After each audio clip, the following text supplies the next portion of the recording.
Hey, I wanted to do a video on the balanced snack idea worksheet that I posted for you guys.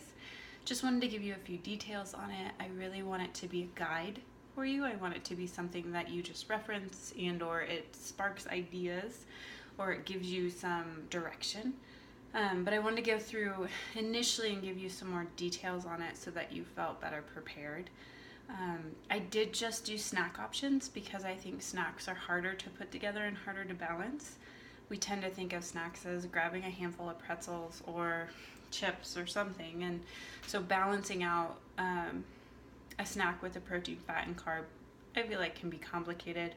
I think meals tend to come pretty easy. You know, if you're gonna have tacos, you're gonna have the carb, the taco shell, the meat, and avocados, and there you have it. So just to talk through some of the snack ideas I thought would be helpful. Like I said, this is a total guide. So as you read through it, let your taste buds speak. Let them kind of pick what they want or switch up combinations that work better for you. Each of the things is labeled C, F, or P, so that way you know what they represent. A few things that might be confusing: nut butters and nuts can kind of jump back and forth between fat and protein depending on where you put them in your snack. Traditionally, I would count your nut butters as your fat because they don't have a ton of protein. But I think as you learn your body better, you're going to learn that sometimes you need more fat or sometimes you need more protein when it comes to snack time. And so I'm pretty flexible with where I categorize my nut butters based on what my body's telling me. And I think you will get to that point as well. So I have a dairy-free, gluten-free, and non-allergy combo. I didn't know what to call it. The non-allergy combo is just for people that don't have sensitivities or allergies. But both the dairy-free and the gluten-free categories are free of both.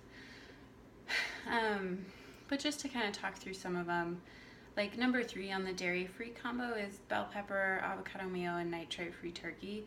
In my mind, I envision that as a roll-up. So you take your turkey, layer it with the mayo, roll it up, roll up the pepper. That can be a carrot, that can be a cucumber, any kind of veggie. Your veggie's going to represent your carb. Your mayo is going to be your fat. If you're not a mayo fan, do avocado. Not a turkey fan, do chicken or ham. Like, there's so much you can swap out, so I hope these just give you some variety and some ideas. And the last one on the dairy-free one is like a cup of chili. A cup of soup tends to be incredibly balanced, especially if you're cooking in butter or olive oil or coconut oil, and then you've got bone broth as your broth, and veggies and meat, and usually there's bean or a potato. So don't be afraid to have a snack that looks like a small meal. Like I said, I think meals are easier to balance, and so if you just make a big meal and cut it in half and that's your snack, like, great. It's time to start thinking about outside of the standard American diet for sure. The other thing that I want to kind of talk through is like on number 4 on the gluten-free combos, you'll see pear, coconut oil, and almond butter. There, I would mix the coconut oil with the almond butter and kind of stir it up. I think it's delicious. You can also use coconut butter, which is heavenly. So those are just some ideas. Like that one, there's really heavy on the fat side and lighter on the protein.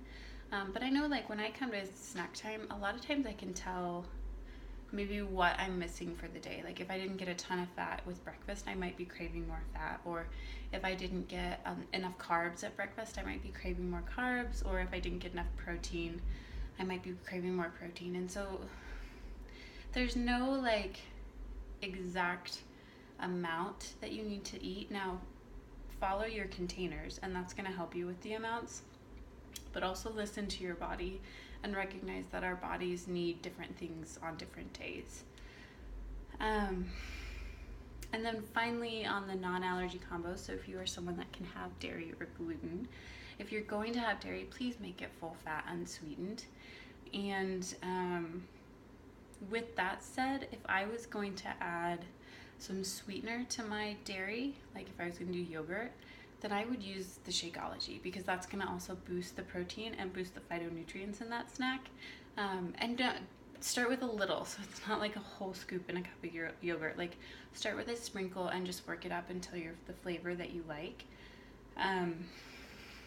I find that really helpful. The other thing I do that I really love is I get the organic dry roasted unsalted peanuts from Trader Joe's. And I know peanuts they're not the best nut that you can have, but they're certainly the most affordable, and they are one of the easiest to make nut butter with.